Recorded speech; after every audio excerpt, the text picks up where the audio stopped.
Subscriptions. Welcome back and thanks for reading. This article is shorter and sweeter than normal.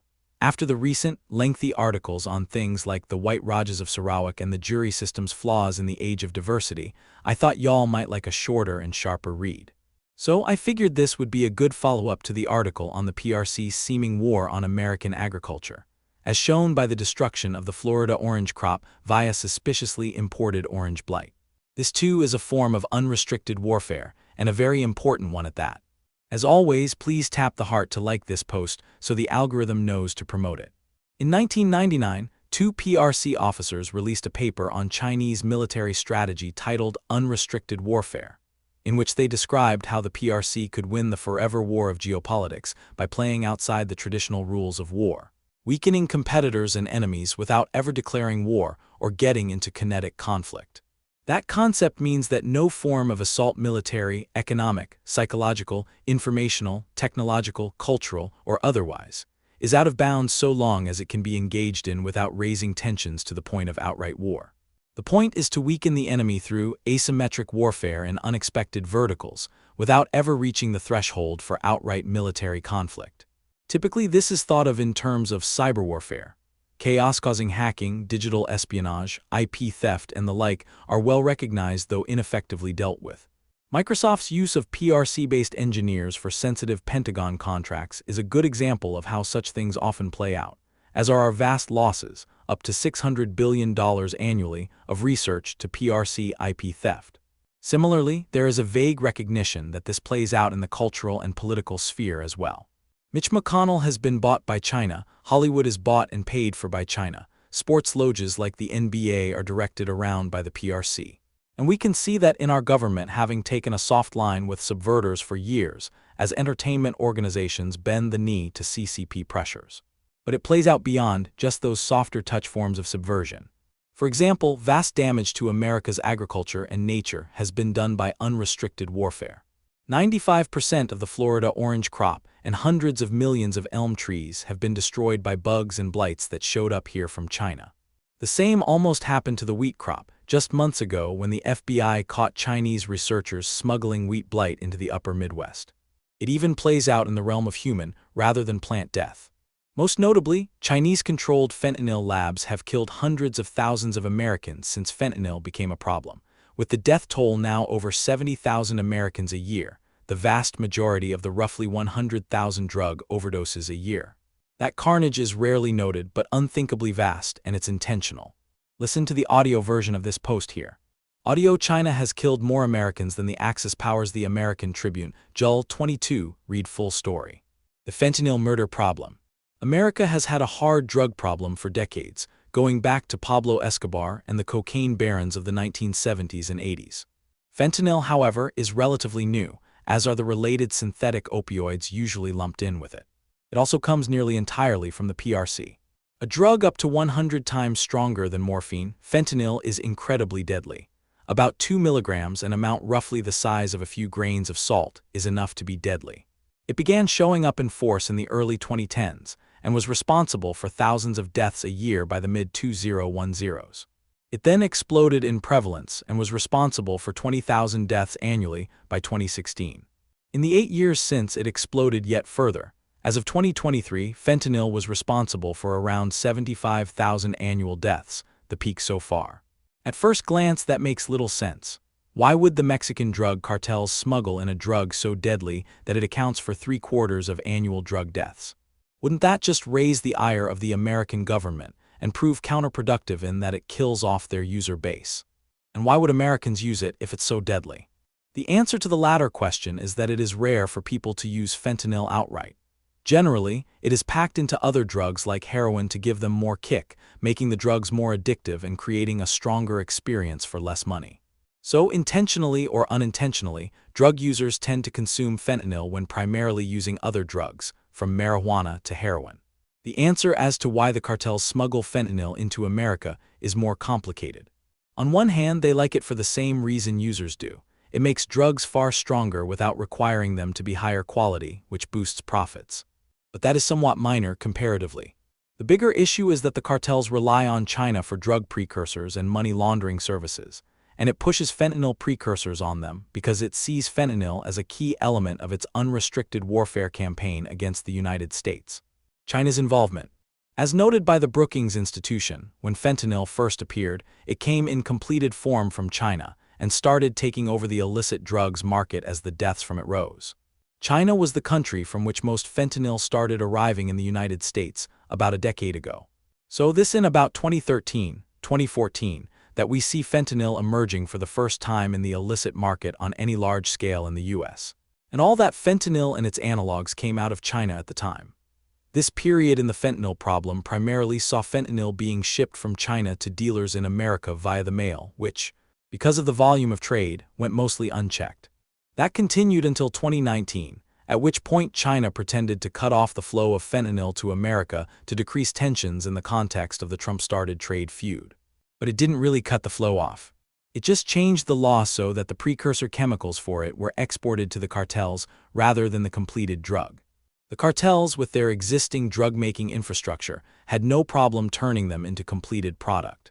As the University of Navarra notes, until 2019, China was the leading source of finished fentanyl for the U.S. illicit market. However, that same year, the Chinese government included all fentanyl derivatives on its list of banned narcotics. This move did not stop the arrival of fentanyl, however, as the ban was limited to the production of its final version, which opened up a new avenue: the manufacture of the precursor chemicals needed to create it, as determined by a research carried out in the House of Representatives by the Committee on the Skills Strategic between the United States and the Chinese Communist Party, CCP. That state of things has continued from 2019 on, with the cartels using the precursors provided by Chinese companies to produce fentanyl and other synthetic drugs, which they then smuggle into America either in pure form or mixed with other drugs to give them more of a kick. Now, those drugs are causing tens of thousands of deaths a year, and in some years have approached the 100,000 mark. Importantly, China could crack down on the precursor exports. For a few years after 2019, it made a show of drug raids on the producers. Now, however, it doesn't even pretend to do that. Instead, the CCP encourages production and trafficking of fentanyl precursors with grant and state-owned industry involvement, while allowing users of its highly monitored online services to sell the precursors to trafficking networks. As the House Select Committee on the CCP found, the CCP intentionally subsidizes the production and export of fentanyl precursors through specific tax rebates, provides subsidies for the companies that traffic the precursors to Mexico, allows the sale of fentanyl and its precursors on the otherwise closely watched internet without interruption, has gotten involved with and allowed money laundering related to the precursor traffic, and has refused to prosecute precursor producers. In short, while China could crack down on the groups trafficking fentanyl, it hasn't done so. There is, as Brookings noted, essentially unhampered criminal activity taking place in China without the Chinese government trying to crack down on it. Instead, it has gotten ever more deeply involved in profiting from pushing the precursors onto Mexican cartels. It is encouraging the fentanyl death toll.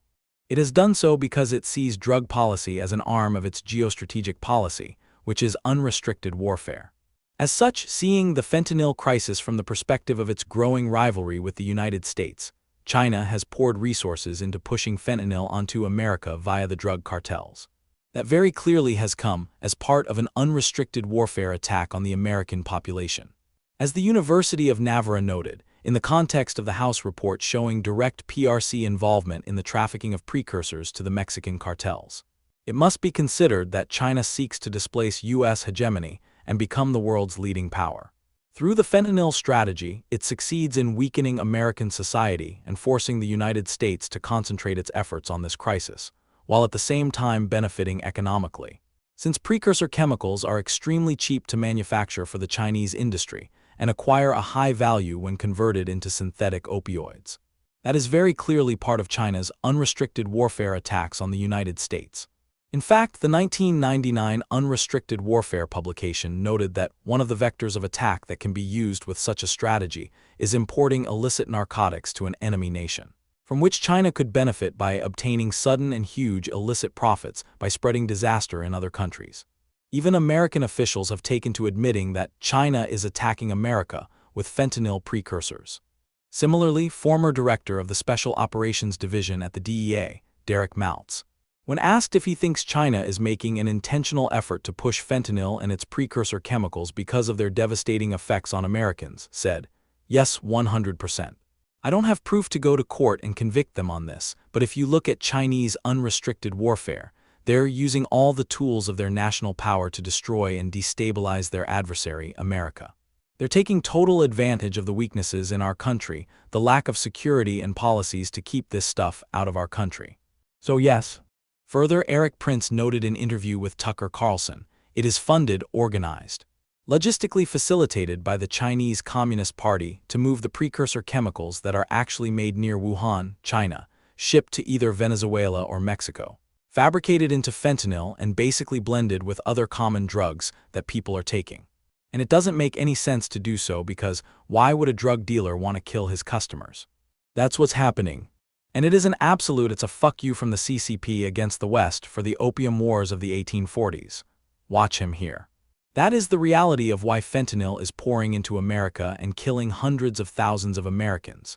The PRC is pushing it through the cartels into our country for the express purpose of weakening us.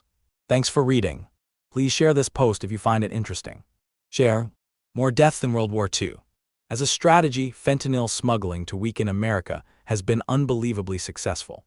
As of the end of 2024, fentanyl has done perhaps $2.7 trillion in economic damage to America, vastly more than that done by all the agricultural attacks from oranges to elms combined.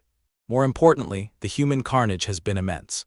When the total number of annual deaths from fentanyl are added up, somewhere around 482,000 Americans have overdosed on fentanyl.